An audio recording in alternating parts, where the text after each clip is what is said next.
Buen día, profe Álvaro. Mi nombre es Carlos Botina y el día de hoy le voy a presentar este mapa mental de la clasificación de materiales. A la hora de clasificar materiales, nosotros podemos guiarnos en tres criterios básicos: composición, ordenación espacial y propiedad y aplicación. Vamos a empezar por la composición. Si nos guiamos por su composición, tenemos primero que todo los elementos metálicos. Estos son compuestos por los elementos metálicos de la tabla periódica, que son los que están resaltados en amarillo en este gráfico. Estos poseen distintas cualidades. En primer lugar, tenemos una buena conductividad térmica y eléctrica. Tenemos también la ductilidad. Esto significa que si los sometemos a altas temperaturas, estos tenderán a fundirse. También son opacos. Esto significa que no permiten el paso de luz de manera fácil. Y por último, su resistencia. Esto debido a que sus enlaces químicos son bastante fuertes.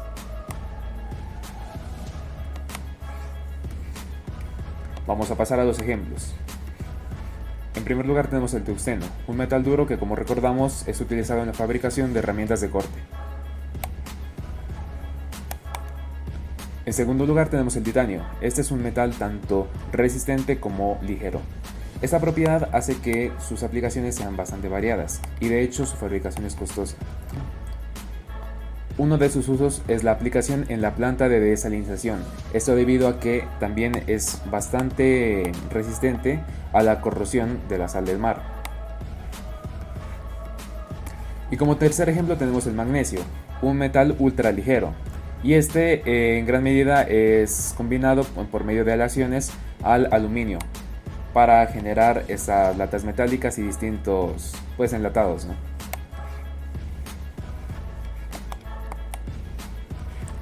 En segundo lugar, si evaluamos la composición de los materiales, tenemos los materiales cerámicos. Esta es una combinación de metales y no metales, graficados en amarillo y en azul respectivamente. Sus propiedades son buenos aislantes eléctricos, es decir, lo contrario a los conductores. Son buenos aislantes térmicos, esto significa que no permiten el paso fácil de la temperatura. Y también son frágiles, a pesar de que son duros, este se puede fragmentar en varios trozos, es decir, son bastante quebradizos. Algunos ejemplos de materiales cerámicos son los siguientes: tenemos la piedra común, las vasijas y las biocerámicas. Vamos a hablar más adelante de esto como un biomaterial, debido a sus propiedades. Tenemos también a los polímeros.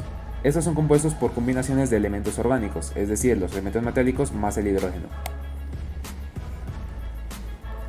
Dentro de sus propiedades tenemos que son aislantes eléctricos, al igual que los cerámicos.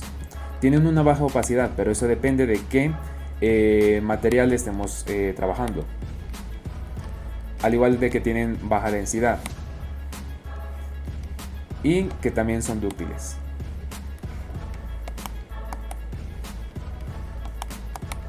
Vamos a pasar a los ejemplos. En esta tabla está sintetizada las características de los tres principales grupos de polímeros, que son los termoplastos, los termoestables y los elastómeros. Como características principales de los termoplastos es que son fundibles, son reciclables, de fácil procesabilidad y resistencia moderada, estabilidad térmica no tienen y son moderadamente elásticos. Los termoestables, por otro lado, no son fundibles, no son reciclables, no son de fácil procesabilidad, pero sí son bastante resistentes y tienen bastante estabilidad térmica. Por esas razones, porque no son fundibles, resisten muy grandes temperaturas. Y los elastómeros no son fundibles ni reciclables, tampoco tienen fácil procesabilidad y tampoco, sí tienen resistencia, tienen estabilidad térmica y son elásticos.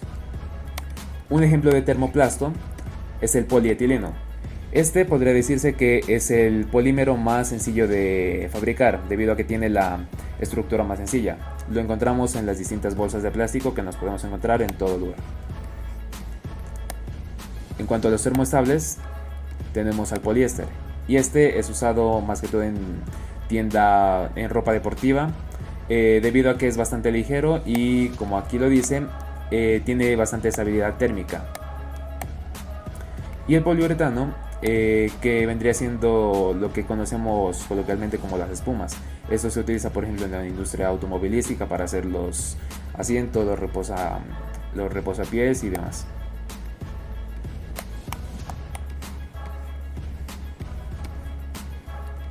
Tenemos también los materiales compuestos.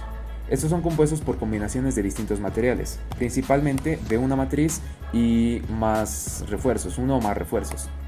Esto crea un nuevo material con unas propiedades muy distintas a la propiedad de la matriz y del refuerzo por separado, ¿no?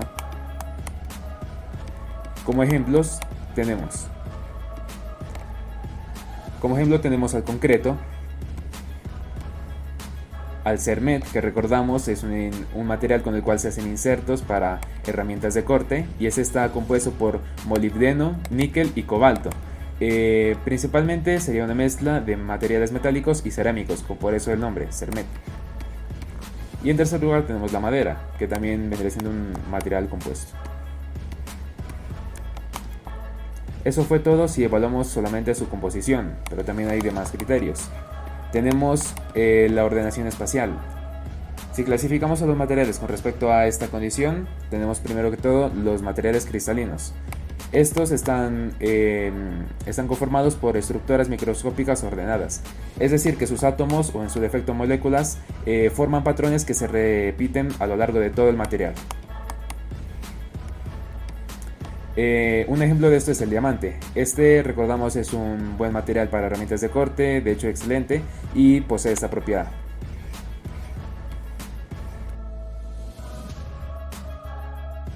Como segundo tipo tenemos los amorfos. Estos tienen estructuras microscópicas irregulares, lo cual significa que no se repite ningún patrón, todo es aleatorio. Y como ejemplo tenemos al vidrio natural. Y como tercera clasificación tenemos a los semicristalinos, que son patrones regulares e irregulares en sus estructuras, es decir, una mezcla de cristalinos y no cristalinos, amorfos. Aquí pues podemos observar que aquí tenemos una estructura cristalina y aquí una estructura amorfa. Un ejemplo de esto son la mayoría de polímeros.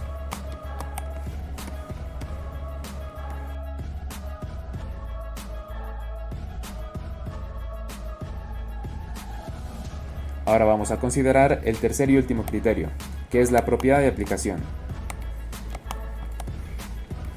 Tenemos los materiales electrónicos, y estos están destinados a la interacción del campo eléctrico con el material, es decir, puede ser un conductor, un semiconductor o un aislante. Como conductor tenemos el cobre, que es uno de los conductores más utilizados. Como semiconductor tenemos el silicio, que es utilizado para hacer los microcontroladores, y eso es lo que nos ha permitido tener ordenadores bastante portátiles con respecto a los ordenadores de 40 toneladas que había en el pasado. Y por último tenemos a los materiales aislantes, principalmente el caucho, usado en los recubrimientos de los cables, y la porcelana, la cual es usada para aislar voltajes mucho más altos.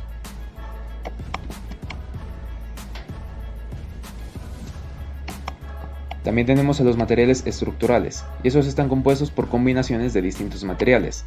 Esto con el fin de hacer una estructura pues ya formada, ¿no? Tenemos aquí varios metales, el concreto, por ejemplo el hormigón, con distintos tipos de compuestos. Los materiales también pueden cumplir funciones específicas, es decir, que solamente están destinados a labores concretas, ya sea como adhesivos, como recubrimientos. Como ejemplos tenemos, por ejemplo, los recubrimientos, ya sea del suelo, los adhesivos y otras funciones, por ejemplo, pastas de solar, aceites, pinturas. Los materiales fotónicos están destinados a la interacción de la luz y el material, como por ejemplo los lentes ópticos y los cristales fotónicos.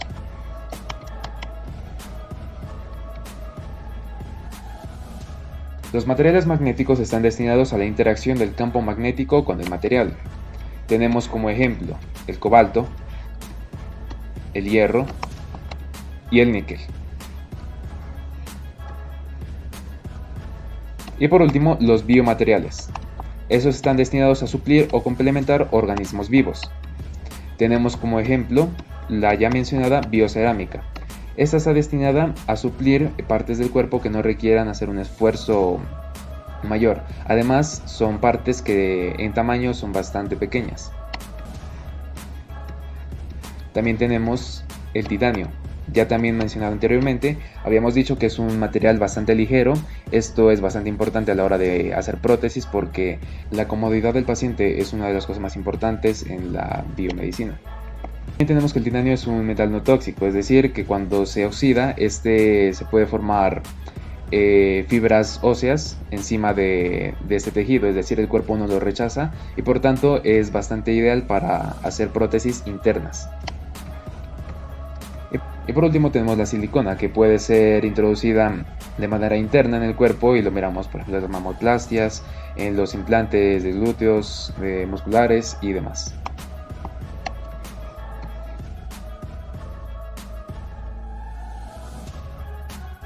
Esa fue la presentación del día de hoy. Espero haya sido de su agrado y gracias por su atención. Hasta la próxima.